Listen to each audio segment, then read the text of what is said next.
Financial മാനേജ്മെൻറ്റിൻ്റെ 8th ചാപ്റ്ററാണ് dividend decision എന്നത്.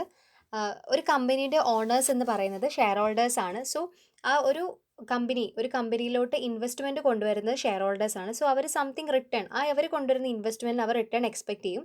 ആ റിട്ടേണാണ് നമ്മൾ ഡിവിഡൻഡ് എന്ന് പറയുന്നത്. ഡിവിഡൻഡ് എന്ന് പറയുന്നത് ഒരു ഷെയർ ഹോൾഡേഴ്സിന് കൊടുക്കുന്ന റിട്ടേണാണ് ഡിവിഡൻഡ് എന്ന് പറയുന്നത്. സാധാരണ ഡിവിഡൻഡ് കൊടുക്കുന്നത് ഡിപ്രിസിയേഷനും ടാക്സും, പ്രോഫിറ്റ് എമൗണ്ടിൽ നിന്ന് ഡിപ്രിസിയേഷനും ടാക്സും കുറച്ചിട്ടുള്ള എമൗണ്ടാണ് ഡിവിഡൻഡ് ആയിട്ട് സാധാരണ കൊടുക്കാറ്. ഇനി മീനിങ് ഓഫ് ഡിവിഡൻഡ് ഡിസിഷൻ എന്ന് പറഞ്ഞു കഴിഞ്ഞാൽ, the firm's earnings belongs to, ഒരു ഫേമിൻ്റെ ഏർണിങ്സ് എന്ന് പറയുന്നത് അത് ബിലോങ്സ് ചെയ്യുന്നത് ഷെയർ ഹോൾഡേഴ്സിനുള്ളതാണ്. സോ ആ ഏർണിങ്സ് ഷെയർ ഹോൾഡേഴ്സിന് ഡിസ്ട്രിബ്യൂട്ട് ചെയ്യും. ഒരു ജനറൽ മീറ്റിങ്ങിൽ തീരുമാനിക്കും ഒരു പ്രോഫിറ്റിൻ്റെ എത്ര പോർഷൻ വേണം ഡിവിഡൻഡ് ആയിട്ട് ഷെയർ ഹോൾഡേഴ്സിന് കൊടുക്കാനെന്ന് തീരുമാനിക്കും. അതിനെയാണ് ഡിവിഡൻഡ് ഡിസിഷൻ എന്ന് പറയുന്നത്. ഇനി മീനിങ് ഓഫ് ഡിവിഡൻഡ് എന്ന് പറഞ്ഞാൽ അറിയാം, ഒരു പ്രോഫിറ്റ് എമൗണ്ടിൽ നിന്ന് ഡിപ്രിസിയേഷനും ടാക്സും കുറച്ചിട്ടുള്ള എമൗണ്ട് ഷെയർ ഹോൾഡേഴ്സിന് പ്രൊവൈഡ് ചെയ്യാൻ വേണ്ടി വെച്ചിരിക്കുന്ന എമൗണ്ടിനെയാണ് ഡിവിഡൻഡ് എന്ന് പറയുന്നത്. ഇനി ഫോംസ് അല്ലെങ്കിൽ type of dividend, mainly 5 type of dividend ആണുള്ളത്. ക്യാഷ് ഡിവിഡൻഡ് ഉണ്ട്, സ്റ്റോക്ക് ഡിവിഡൻഡ് ഉണ്ട്, സ്ക്രിപ്റ്റ് ഡിവിഡൻഡ് ഉണ്ട്, ബോണ്ട് ഡിവിഡൻഡ് ഉണ്ട്, പ്രോപ്പർട്ടി ഡിവിഡൻഡ് ഉണ്ട്. അതിൽ ക്യാഷ് ഡിവിഡൻഡ് എന്ന് പറഞ്ഞു കഴിഞ്ഞാൽ മോസ്റ്റ് പോപ്പുലറായിട്ട് യൂസ് ചെയ്യുന്ന ഡിവിഡൻഡ് ആണ് ക്യാഷ് ഡിവിഡൻഡ്. അതിന് രണ്ടായിട്ട് ക്ലാസിഫൈ ചെയ്തിട്ടുണ്ട്: റെഗുലർ ആയിട്ടുള്ള ഡിവിഡൻറ്റും ഇൻറ്റേം ഡിവിഡൻറ്റും. റെഗുലർ ഡിവിഡൻറ്റ് എന്ന് പറഞ്ഞു കഴിഞ്ഞാൽ it is the dividend declared and paid at the end of the trading period after final account has been prepared. അതായത് റെഗുലർ ഡിവിഡൻറ്റ് എന്ന് പറഞ്ഞു കഴിഞ്ഞാൽ എൻഡ് ഓഫ് ദ ട്രേഡിംഗ് പീരീഡിൻ്റെ അവസാനം റെഗുലർ ആയിട്ട് പ്രൊവൈഡ് ചെയ്യുന്നത്, ഫിനാൻഷ്യൽ അക്കൗണ്ട് ഒക്കെ പ്രിപ്പയർ ചെയ്ത ശേഷം കൊടുക്കുന്നതിനെയാണ് നമ്മൾ റെഗുലർ ഡിവിഡൻറ്റ് എന്ന് പറയുന്നത്. അത് ക്യാഷ് രൂപത്തിലാണ് പേയ്മെൻറ്റ് നടത്തുന്നത്. പിന്നെ ഇൻറ്റേം ഡിവിഡൻറ്റ് എന്ന് പറഞ്ഞു കഴിഞ്ഞാൽ it is A dividend declared before the declaration of final dividend. Regular dividend final dividend declare ചെയ്ത ശേഷമാണെങ്കിൽ, ഇത് ഫൈനൽ ഡിവിഡൻറ്റ് ഡിക്ലെയർ ചെയ്യുന്നതിന് മുമ്പാണ് ഇൻറ്റേം ഡിവിഡൻറ്റ് പ്രൊവൈഡ് ചെയ്യുന്നത്. സാധാരണ ഇത് ഡിക്ലെയർ ചെയ്യുന്നത് ബിറ്റ്വീൻ എനി 2 ജനറൽ മീറ്റിങ്ങിൻ്റെ ഇടയ്ക്കാണ് ഈ കൈൻഡ് ഓഫ് ഇൻറ്റേം ഡിവിഡൻറ്റ് ഡിക്ലെയർ ചെയ്യുന്നത്. ഇനി സെക്കൻഡ് ടൈപ്പ് ഓഫ് ഡിവിഡൻറ്റ് ആണ് സ്റ്റോക്ക് ഡിവിഡൻറ്റ് എന്ന് പറയുന്നത്. സ്റ്റോക്ക് ഡിവിഡൻറ്റ് എന്ന് പറഞ്ഞു കഴിഞ്ഞാൽ companies does not having sufficient cash generally pay dividend in the form of shares by capitalizing the past reserves and profit. അതായത് ഒരു കമ്പനിക്ക് ക്യാഷ് രൂപത്തിൽ കൊടുക്കാൻ ഡിവിഡൻറ്റ് ഇല്ലെങ്കിൽ അത് ഷെയർ അല്ലെങ്കിൽ സ്റ്റോക്കിൻ്റെ ബോണസ് ഷെയർ അല്ലെങ്കിൽ സ്റ്റോക്ക് രൂപത്തിൽ പ്രൊവൈഡ് ചെയ്യും. അങ്ങനത്തെ ഷെയറിനെയാണ് നമ്മൾ സ്റ്റോക്ക് ഡിവിഡൻറ്റ് എന്ന് പറയുന്നത്. ഈ ബോണസ് ഷെയർ രൂപത്തിൽ നമ്മൾ പ്രൊവൈഡ് ചെയ്യുകയാണെങ്കിൽ അതിന് നമ്മൾ സ്റ്റോക്ക് ഡിവിഡൻറ്റ് എന്ന് പറയും, ക്യാഷ് അല്ലാത്ത രൂപത്തിൽ പ്രൊവൈഡ് ചെയ്യുന്നത്. അടുത്തത് സ്ക്രിപ്റ്റ് ഡിവിഡൻറ്റ് ആണ്. In case of company does not have sufficient fund to pay dividend in cash, it may issue transferable promissory note for short maturity period for the month of due to the shareholders. അതായത് cash ആയിട്ട് dividend പേ ചെയ്യാൻ പറ്റാത്തപ്പം നമ്മളൊരു promissory note രൂപത്തിൽ നമ്മൾ short maturity പീരീഡിൽ ഒരു promissory നോട്ടിൻ്റെ രൂപത്തിൽ provide ചെയ്യുവാണെങ്കിൽ അതിനെ നമ്മൾ സ്ക്രിപ്റ്റ് ഡിവിഡൻറ്റ് എന്ന് പറയും. ആ മെച്യൂരിറ്റിക്കുള്ളിൽ നമുക്കത് ക്യാഷ് ആയിട്ട് കൺവേർട്ട് ചെയ്യാൻ പറ്റും കേട്ടോ. അടുത്തതാണ് ബോണ്ട് ഡിവിഡൻറ്റ്. ബോണ്ട് ഡിവിഡൻറ്റ് എന്ന് പറയുന്നത് ഇൻ റെയർ കേസസിൽ dividend are paid in form of debentures bond ആയിട്ടാണ് കൊടുക്കാറ്. ചില കേസസിൽ മാത്രമേ നമ്മൾ ഡിബഞ്ചേഴ്സ് ബോണ്ട് ആയിട്ട് കൊടുക്കും. അതിൽ ലോങ് ടേം പീരീഡ് ആയിരിക്കും, ഇൻട്രസ്റ്റ് ഫിക്സ്ഡ് റേറ്റ് ആയിരിക്കും. അതിനാണ് ബോണ്ട് ഡിവിഡൻറ്റ് എന്ന് പറയുന്നത്. ഓക്കെ, അടുത്തതാണ് പ്രോപ്പർട്ടി ഡിവിഡൻറ്റ്. പ്രോപ്പർട്ടി ഡിവിഡൻറ്റ് എന്ന് പറയുന്നത് sometimes dividend is paid in the form of asset instant of paying dividend in cash. അതായത് പ്രോപ്പർട്ടി അസറ്റ് രൂപത്തിൽ പ്രൊവൈഡ് ചെയ്യുകയാണ് ഡിവിഡൻറ്റ്, ക്യാഷ് അല്ലാണ്ട് അസറ്റ് രൂപത്തിൽ പ്രൊവൈഡ് ചെയ്യുന്നതിനാണ് നമ്മൾ പ്രോപ്പർട്ടി ഡിവിഡൻറ്റ് എന്ന് പറയുന്നത്. അപ്പോൾ ഇതൊക്കെയാണ് ടൈപ്പ് ഓഫ് ഡിവിഡൻറ്റ്സ് അല്ലെങ്കിൽ ഫോംസ് ഓഫ് ഡിവിഡൻറ്റ് എന്ന് പറയുന്നത്. അടുത്തത് മെക്കാനിസം അല്ലെങ്കിൽ പ്രാക്ടീസസ് ഓഫ് ഡിവിഡൻറ്റ് പേയ്മെൻറ്റ് അല്ലെങ്കിൽ പ്രൊസീജിയർ ഓഫ് ഡിവിഡൻറ്റ് പേയ്മെൻറ്റ്. ഈ ഡിവിഡൻറ്റ് ഏത് രൂപത്തിലുള്ള ഡിവിഡൻറ്റ് ആണെങ്കിലും അത് എങ്ങനെയൊക്കെയാണ് നമ്മൾ പേയ്മെൻറ്റ് നടത്തുന്നതിന് പ്രാക്ടീസ് അല്ലെങ്കിൽ പ്രൊസീജിയേഴ്സ് എങ്ങനെയാണ് നോക്കുന്നത്. മെയിൻലി നമുക്ക് 5 പ്രൊസീജിയേഴ്സ് ആണ് മെയിൻലി ഉള്ളത്. ഒന്നൊരു ഡിക്ലറേഷൻ ഡേറ്റ് ഉണ്ടാവും, അതിനൊരു എമൗണ്ട് ഉണ്ടാവും, ഒരു ഹോൾഡർ ഓഫ് റെക്കോർഡ് ഡേറ്റ് ഉണ്ടാവും, എക്സ് ഡിവിഡൻറ്റ് റേറ്റ് ഉണ്ടാവും, പേയ്മെൻറ്റ് ഡേറ്റ് ഉണ്ടാവും. അതിൽ ഫസ്റ്റ് വണ്ണാണ് ഡിക്ലറേഷൻ ഡേറ്റ്. ഡിക്ലറേഷൻ ഡേറ്റ് എന്ന് പറഞ്ഞു കഴിഞ്ഞാൽ the declaration date indicate when the board of directors meet to declare dividend. അതായത് ഇത് ഇൻഡിക്കേറ്റ് ചെയ്യുന്ന ബോർഡ് ഓഫ് ഡയറക്ടർ ഒരു ഡിവിഡൻറ്റ് ഡിക്ലെയർ ചെയ്യുന്ന ഡേറ്റ് ആണ്. It should be noted that the words regular and interim are used in pact of message of share holders. അത് ചിലപ്പോൾ നമ്മൾ പറഞ്ഞു ക്യാഷ് ഡിവിഡൻഡ് ആയിട്ട് റെഗുലർ ആയിട്ട് കൊടുക്കാം, അല്ലെങ്കിൽ ഇൻറ്റേർൻ ഡിവിഡൻഡ് ആയിട്ട് കൊടുക്കാം. ഏത് രൂപത്തിലാണോ ആ രീതിയിൽ ബോർഡ് ഓഫ് ഡയറക്ടർ തീരുമാനിക്കുന്നതിനാണ് ഡിക്ലറേഷൻ. ഇന്ന ദിവസം കൊടുക്കാം എന്ന് പറയുന്ന ഡേറ്റിനാണ് ഡിക്ലറേഷൻ ഡേറ്റ് എന്ന് പറയുന്നത്. ആ ഡിക്ലറേഷൻ ഡേറ്റ് എല്ലാ ഷെയർ ഹോൾഡേഴ്സിനും മെസ്സേജ് ആയിട്ട് അവരിലേക്ക് എത്തിക്കും. സെക്കൻഡ് ആണ് എമൗണ്ട്. എമൗണ്ട് എന്ന് പറഞ്ഞാൽ the dividend notice also indicate, അവർ കൊടുക്കുന്ന ഈ ബോർഡ് ഓഫ് ഡയറക്ടേഴ്സ് ഒരു ഡിക്ലറേഷൻ ഡേറ്റ് കൊടുക്കുന്ന ആ നോട്ടീസിൽ തന്നെ എത്ര എമൗണ്ട് ആണ് ഡിവിഡൻഡ് ആയിട്ട് പേ ചെയ്യുന്നത് എന്നതും ആ ഡീറ്റെയിൽസിൽ ഉണ്ടാവും. മൂന്നാമത്തതാണ് ഹോൾഡർ ഓഫ് റെക്കോർഡ് ഡേറ്റ് എന്ന് പറയുന്നത്. The holder of record date indicate the date on which the company opens the register of member to determine who will receive dividends. അതായത് ഹോൾഡർ ഓഫ് റെക്കോർഡ് ഡേറ്റ് എന്ന് വെച്ച് കഴിഞ്ഞാൽ ഈ ഡേറ്റിൽ നമുക്ക് തീരുമാനിക്കാൻ സാധിക്കും മെമ്പേഴ്സിന് ഏതൊക്കെ മെമ്പേഴ്സിനാണ് ഡിവിഡൻഡ് റിസീവ് ചെയ്യാൻ പറ്റുക എന്ന ഡീറ്റെയിൽസ് കൊടുക്കുന്നതാണ് ഹോൾഡർ ടു റെക്കോർഡ് ഡേറ്റ് എന്ന് പറയുന്നത്. അടുത്തതാണ് ex dividend date. Ex dividend date എന്ന് വെച്ച് കഴിഞ്ഞാൽ the date from which the stock begins to trade without the right to receive the dividend ഡിക്ലറേഷനെയാണ് നമ്മൾ എക്സ് ഡിവിഡൻഡ് ഡേറ്റ് എന്ന് പറയുന്നത്. അതായത് സ്റ്റോക്ക് ബിഗിൻസിൻ്റെ ഡേറ്റ് ഡിക്ലെയർ ചെയ്തിട്ടുണ്ടാവില്ല, അത് ഡിവിഡൻഡ് ഡിക്ലറേഷൻ ചെയ്തിട്ടുണ്ടാവില്ല, അതിനാണ് എക്സ് ഡിവിഡൻഡ് റേറ്റ് എന്ന് പറയുന്നത്. പിന്നെ ലാസ്റ്റ് വണ്ണാണ് പേയ്മെൻറ്റ് ഡേറ്റ്. പേയ്മെൻറ്റ് ഡേറ്റ് എന്ന് പറഞ്ഞു കഴിഞ്ഞാൽ ദ ഡിവിഡൻഡ് ചെക്സ് അല്ലെങ്കിൽ dividend warrants are mail to share holders. അതായത് പേയ്മെൻറ്റ് ഡേറ്റിൻ്റെ അടുത്ത് ചെക്കായിട്ടോ അല്ലെങ്കിൽ വാറൻ്റ് ആയിട്ടോ നമ്മൾ മെയിൽ ചെയ്ത് കൊടുക്കുക, ഷെയർ ഹോൾഡേഴ്സിന് മെയിൽ ചെയ്ത് കൊടുക്കുന്നതിനാണ് പേയ്മെൻറ്റ് ഡേറ്റ്. അന്നായിരിക്കും അവർക്കത് ചെക്കായിട്ടാണെങ്കിൽ അവർക്ക് മെയിൽ ചെയ്ത് കൊടുക്കും, അവർക്ക് ആ ചെക്കിൽ അവർക്ക് ക്യാഷ് എടുക്കാം. അന്ന് അവർക്ക് ഡിവിഡൻറ്റിൻ്റെ ക്യാഷ് ഇൻവെസ്റ്റേഴ്സ് അതായത് ഷെയർ ഹോൾഡേഴ്സിന് റിസീവ് ചെയ്യും. അപ്പോൾ ഇതൊക്കെയാണ് പ്രൊസീജിയർ ഓഫ് ഡിവിഡൻഡ് പേ ചെയ്യുന്ന പ്രൊസീജിയേഴ്സ്. 5 പ്രൊസീജിയേഴ്സ് ഇതൊക്കെയാണ്. അടുത്തതാണ് ഡിവിഡൻഡ് പോളിസി എന്താണ്. Meaning of dividend policy. The basic question before the board of directors is how much profit should be divided among shareholders and how much should be retained in business as reserves. അതായത് ഒരു ഓർഗനൈസേഷനിൽ board of directors ക്രിട്ടിക്കലായിട്ട് ചിന്തിക്കേണ്ട ഒരു കാര്യമാണ് എത്ര amount dividend ആയിട്ട് കൊടുക്കാം, മാത്രമല്ല എത്ര എമൗണ്ട് മാറ്റി വെക്കണം, റിസർവ് ആയിട്ട് കമ്പനിക്ക് എന്തെങ്കിലും അർജൻറ്റൊക്കെ വരുമ്പോൾ മാറ്റി വെക്കണം എന്ന് തീരുമാനിക്കുന്ന process.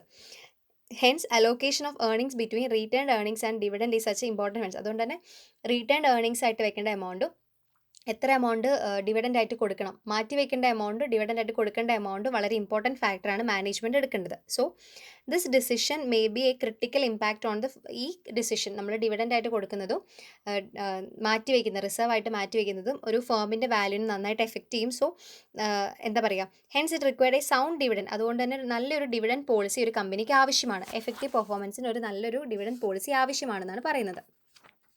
So dividend policy refers to the policy which determine the allocation of earnings into retained earnings and dividend. അപ്പോൾ ഈ ഡിവിഡൻഡ് പോളിസി സിമ്പിളായിട്ട് പറയുവാണെങ്കിൽ എത്ര എമൗണ്ട് ഡിവിഡൻഡ് ആയിട്ട് വെക്കണം കൊടുക്കാൻ വേണ്ടി, എത്ര എമൗണ്ട് റീറ്റേൺഡ് ഏർണിങ്സ് ആയിട്ട് മാറ്റി വെക്കണം എന്ന് തീരുമാനിക്കുന്നതാണ് ഡിവിഡൻഡ് പോളിസി എന്ന് പറയുന്നത്. ഒരു ഡെഫിനേഷൻ പറയുന്നുണ്ട്. Dividend policy determine the division of earnings between payment to share holders and retained earnings. അതായത് എത്ര എമൗണ്ട് ഷെയർ ഹോൾഡേഴ്സിന് പേയ്മെൻറ്റ് കൊടുക്കണം, ഡിവിഡൻഡ് ആയിട്ട് കൊടുക്കണം, അതുപോലെ എത്ര എമൗണ്ട് റീറ്റേൺഡ് ഏർണിങ്സ് വെക്കണം. ഇതിനെയാണ് നമ്മൾ ഡിവിഡൻഡ് പോളിസി എന്ന് പറയുന്നത്. അടുത്തത് factors or determinants of dividend policy അല്ലെങ്കിൽ കൺസിഡറേഷൻ ഓഫ് ഡിവിഡൻഡ് പോളിസി. ഏതൊക്കെ ഫാക്ടേഴ്സാണ് ഡിവിഡൻഡ് പോളിസിൻ്റെ ഡിറ്റർമിനൻസ് ഏതൊക്കെയാണ്, ഡിവിഡൻഡ് പോളിസിൻ്റെ ഫാക്ടേഴ്സ് എന്തൊക്കെയാണ്, ഡിറ്റർമിനൻസ് ഏതൊക്കെയാണെന്നാണ് അടുത്തത്. മെയിൻലി ഇതിനെ രണ്ടായിട്ട് ക്ലാസിഫൈ ചെയ്തിട്ടുണ്ട്. ഇൻറ്റേർണൽ ഫാക്ടേഴ്സും ഉണ്ട്, എക്സ്റ്റേണൽ ആയിട്ടുള്ള ഫാക്ടേഴ്സും ഉണ്ട്. അതിൽ ഫസ്റ്റ് വരുന്ന ഫാക്ടറാണ് ഇൻറ്റേർണൽ ഫാക്ടേഴ്സ്. ഇൻറ്റേർണൽ ഫാക്ടറിൽ ഒരുപാടെണ്ണം ഡിവൈഡ് ചെയ്തിട്ടുണ്ട്. അതിൽ ഫസ്റ്റ് വണ്ണാണ് ഇൻറ്റേർണൽ ഫാക്ടേഴ്സിലെ stability and size of earnings.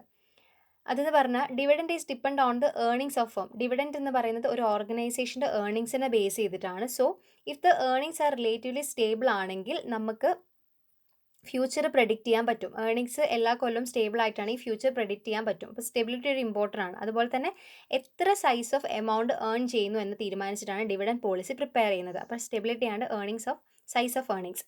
അടുത്തതാണ് liquidity of fund. The liquidity position is an important consideration in dividend decision. ഒരു ലിക്വിഡിറ്റി പൊസിഷൻ, അതായത് ഫണ്ടിൻ്റെ നമുക്ക് ഏറ്റവും പെട്ടെന്ന് ക്യാഷ് ആയിട്ട് കൺവേർട്ട് ചെയ്യാൻ പറ്റുന്നതാണ് ലിക്വിഡിറ്റി എന്ന് പറയുന്നത്. ആ ലിക്വിഡിറ്റി പൊസിഷൻ എന്ന് പറയുന്നത് ഒരു ഇമ്പോർട്ടൻറ്റ് ഫാക്ടറാണ് ഡിവിഡൻഡ് ഡിസിഷൻ എടുക്കുമ്പോൾ നമ്മൾ നോക്കേണ്ടത്.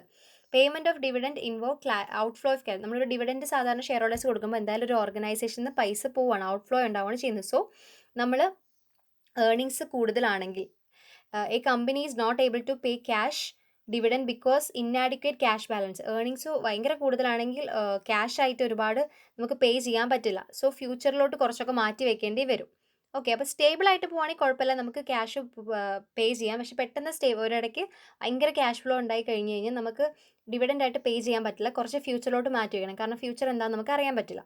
അതാണ് ലിക്വിഡിറ്റി ഓഫ് ഫണ്ടിൽ പറയുന്നത്. അടുത്തത് investment opportunities and share holders preference. Management should adopt the dividend policy which strike a balance between the shareholders' preference for dividend and investment opportunity which returned earnings. അതായത് investment opportunities ഏതൊക്കെയാണ്, share ഹോൾഡേഴ്സിൻ്റെ preference ഏതൊക്കെയാണെന്ന് നമ്മൾ മുൻകൂട്ടി കാണണം. അതായത് in ഷോർട്ടായിട്ട് പറയുകയാണെങ്കിൽ management should follow the policy, share ഹോൾഡേഴ്സിൻ്റെ ഇൻട്രസ്റ്റിനും കമ്പനീൻ്റെ ഇൻട്രസ്റ്റിനും ചേരുന്ന പോളിസി ഏതാണെന്ന് വേണം ഒരു മാനേജ്മെൻറ്റ് ഡിസൈഡ് ചെയ്യാൻ. അടുത്തത് attitude of management towards control. It is a very important variable in dividend പോളിസിയിൽ ഏറ്റവും ഇമ്പോർട്ടൻ്റ് ആയിട്ട് ഒന്നാണ് attitude of management towards control. അതായത് management who wish to maintain close control over the firm will not much depend on external sources. അതായത് ഒരു ഓർഗനൈസേഷനായിട്ട് close control ഉള്ളവർ ഒരിക്കലും ഒരു എക്സ്റ്റേണലിൽ ഡിപ്പെൻഡ് ചെയ്യേണ്ട ആവശ്യമില്ല. അതാണ് attitude of management towards control എന്ന് പറയുന്നത്. അടുത്തത് past dividend rate. Past dividend rate എന്ന് പറഞ്ഞു കഴിഞ്ഞാൽ ഇൻ ആൻ എക്സിസ്റ്റിംഗ് ഫേമിൽ the board of director will consider the rate of dividend declaration past. ഒരു പണ്ട് മുതലേ ഉള്ളൊരു കമ്പനി ആണെങ്കിൽ അവർ കഴിഞ്ഞ കൊല്ലം കൊടുത്ത ഡിവിഡൻറ്റിൻ്റെ റേറ്റ് ഒക്കെ കമ്പയർ ചെയ്തിട്ടായിരിക്കും ഈ കൊല്ലം ഡിസൈഡ് ചെയ്യുന്നത് ബോർഡ് ഓഫ് മീറ്റിങ്ങിൽ. പക്ഷെ പുതിയൊരു കൺസേൺ ആണെങ്കിൽ അവർ മുൻകൂട്ടി ഒരെണ്ണം ഒന്ന് ചെയ്യുവാണുള്ളത്, പഴയത് കൺസിഡർ ചെയ്യാനില്ലല്ലോ. ഓക്കെ, അതാണ് പാസ്റ്റ് ഡിവിഡൻഡ് റേറ്റ് എന്ന് പറയുന്നത്. അടുത്തത് ആറാമത്തെയാണ് ability to borrow. Ability to borrow എന്ന് പറഞ്ഞാൽ well established and large companies have better access to capital market than a new and smaller companies. In times need to they arrange fund from external sources easily. അതായത് ഒരു നല്ല reputed അല്ലെങ്കിൽ well established കമ്പനിക്ക് fund കിട്ടാൻ ഒരു ബുദ്ധിമുട്ടും ഉണ്ടാവില്ല, കാരണം അവർക്ക് നല്ല പിടിപാടുണ്ട്, അവരിൽ നല്ല കോൺഫിഡൻറ്റ് ഉള്ളതുകൊണ്ട് ഒരുപാട് പേര് അവർക്ക് ക്യാഷ് ലെൻഡ് ചെയ്യും. അതാണ് അവൈലബിലിറ്റി ഓഫ് ബോറോ ഫണ്ട് എന്ന് പറയുന്നത്. അടുത്ത നീഡ് ടു റീപേ ഡെപ്റ്റ്. A firm which has huge ഡെപ്റ്റ് to repay is likely to retain more profit. അതായത് ഒരു ഓർഗനൈസേഷനിൽ ഇപ്പോൾ പ്രോഫിറ്റ് ഒക്കെ ഉണ്ട്, പക്ഷേ അവർക്ക് ഒരുപാട് കടങ്ങളുണ്ട്, കടബാധ്യതകൾ ഒരുപാട് ഉണ്ടെങ്കിൽ അവർ ഒരുപാട് പ്രോഫിറ്റ് ഡിവിഡൻ്റ് ആയിട്ട് കൊടുക്കാൻ പാടില്ല, അവർ മാറ്റി വെക്കണം. കാരണം ആ ഡെപ്റ്റ് നമ്മൾ ആദ്യം കൊടുത്തു തീർക്കാൻ വേണ്ടി നോക്കണം എന്നാണ് പറയുന്നത്. ഓക്കെ, ഇതൊക്കെയാണ് ഇൻറ്റേർണൽ ഫാക്ടേഴ്സിൽ വരുന്നത്. അടുത്തത് എക്സ്റ്റേണൽ ഫാക്ടേഴ്സ്. എക്സ്റ്റേണൽ ഫാക്ടേഴ്സ് എന്ന് പറഞ്ഞു കഴിഞ്ഞാൽ എക്സ്റ്റേണൽ ഫാക്ടേഴ്സിൽ ഡിവിഡൻഡ് പോളിസീൻ്റെ ഫസ്റ്റ് എക്സ്റ്റേണൽ ഫാക്ടേഴ്സാണ് trade cycle. Trade cycle also exercise influence upon dividend policy. അത് എക്സാമ്പിൾ പറയുകയാണെങ്കിൽ ഇൻഫ്ലേഷൻസ് ടൈമിൽ fund generated for depreciation may not substitute. അതായത് നമുക്ക് ഇൻഫ്ലേഷൻ സമയത്ത് നമ്മൾ മാറ്റി വെച്ചിരിക്കുന്ന പൈസ ചിലപ്പോൾ തികയില്ല, അപ്പോൾ ട്രേഡ് സൈക്കിൾ അവിടെ ഉണ്ടെന്നാണ് പറയുന്നത്. അപ്പോൾ നമുക്ക് ആ പൈസ തികയാണ്ടാവും. This may compel a company to return more profit. അങ്ങനെ വരുമ്പോൾ നമ്മൾ ഡിവിഡൻഡ് റേറ്റ് കുറച്ച് റീറ്റേൺ ഏർണിങ്സ് കൂട്ടേണ്ട ഒരു ആവശ്യകത കമ്പനിക്ക് വരും. ഇതാണ് ട്രേഡ് സൈക്കിൾ എന്ന് പറയുന്നത് ഇൻഫ്ലേഷൻ ടൈമിൽ ഒരു എക്സാമ്പിൾ പറയുവാണെങ്കിൽ. അടുത്തത് legal requirements. Whenever the board of director meet to formulate a dividend policy formulate ചെയ്യുമ്പോൾ board of director it has to consider the legal requirements. ഒരുപാട് ലീഗൽ റിക്വയർമെൻറ്റ്സ് ഉണ്ട്, അത് കൺസിഡർ ചെയ്യണം. കുറച്ച് ലീഗൽ റിക്വയർമെൻറ്റ്സ് അല്ലെങ്കിൽ റെസ്ട്രിക്ഷൻസ് ആണ് താഴെ പറയുന്നത്. ഒന്ന്, dividend can only be paid out profit and not out of capital. ഒരിക്കലും ഡിവിഡൻഡ് ക്യാപിറ്റലിൽ നിന്ന് എടുത്ത് കൊടുക്കരുത്, പ്രോഫിറ്റിൻ്റെ ഒരു പോർഷൻ മാത്രമേ ഡിവിഡൻഡ് ആയിട്ട് കൊടുക്കാൻ പാടുള്ളൂ. പിന്നെ the company can declare and pay dividend out of past year profit. കഴിഞ്ഞ കൊല്ലം മാറ്റി വെച്ച പ്രോഫിറ്റ് എന്ന് വേണമെങ്കിൽ കമ്പനിക്ക് ഡിവിഡൻഡ് ഡിക്ലെയർ ചെയ്ത് എടുത്ത് കൊടുക്കാം. പിന്നെ അടുത്തത് മൂന്നാമത്തത് at least 10% profit must be transfer to reserve. റിസർവിലേക്ക് മിനിമം പ്രോഫിറ്റിൻ്റെ 10% ഏർണിങ്സിലോട്ട് മാറ്റി വെച്ചിരിക്കണം, അത് നിർബന്ധമായിട്ട് മാറ്റിക്കണം. പിന്നെ ഡിവിഡൻഡ് ക്യാഷിലായിരിക്കണം പേ ചെയ്യേണ്ടത്. But in case issue bonus shares ഒക്കെ ആണെങ്കിൽ നമുക്ക് ക്യാപിറ്റലൈസ് റിസർവ് ആയിട്ട് നമുക്ക് ഷെയർ ചെയ്യാം. ഓക്കെ, ഇതാണ് ലീഗൽ റിക്വയർമെൻറ്റ്സ് വരുന്നത്. അടുത്തത് corporate tax. Corporate tax effect the dividend both directly. Corporate tax dividend pay ചെയ്യുന്നതിന് ഡയറക്റ്റ് ആയിട്ടും ഇൻഡയറക്റ്റ് ആയിട്ടും എഫക്റ്റ് ചെയ്യുന്നുണ്ട്.